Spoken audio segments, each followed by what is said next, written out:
Hey, Grow Group, we are still plowing through the book of John and the story of Jesus. Here is a snippet from this week's message. Jesus says in John 16:33, in this world you will have trouble, but take heart, I've overcome the world. In other words, what Jesus says to us is when trouble comes, don't stop at the start. Say that with me. Don't stop at the start. You know, trouble can transform us. It can defeat us, or it can develop us.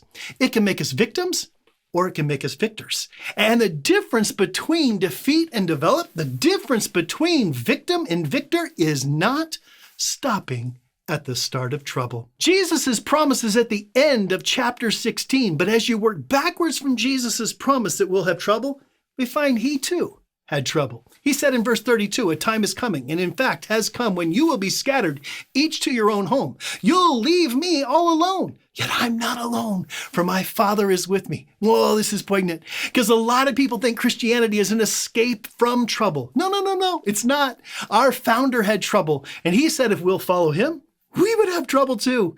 He said in verse 1, all this I told you so that you will not fall away.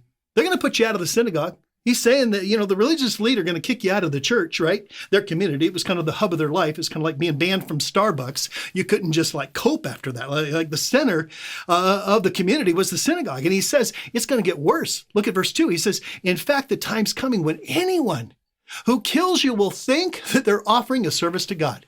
Jesus is telling them, they're going to be killed. They're going to be persecuted. Their faith isn't just going to be incapacitating. It's going to be decapitating. By the way, this kind of persecution is still happening today. Right now, all across the world, there are Christians who are being persecuted. 215 million of them. See, Christian persecution is not someone saying, don't call it Christmas. That's not the kind of persecution that Jesus was talking about. The kind that happened then, the kind that's going on right now, is a threat to their lives, to their businesses, to their freedom. All of which you and I take for granted. Can I just be real with you?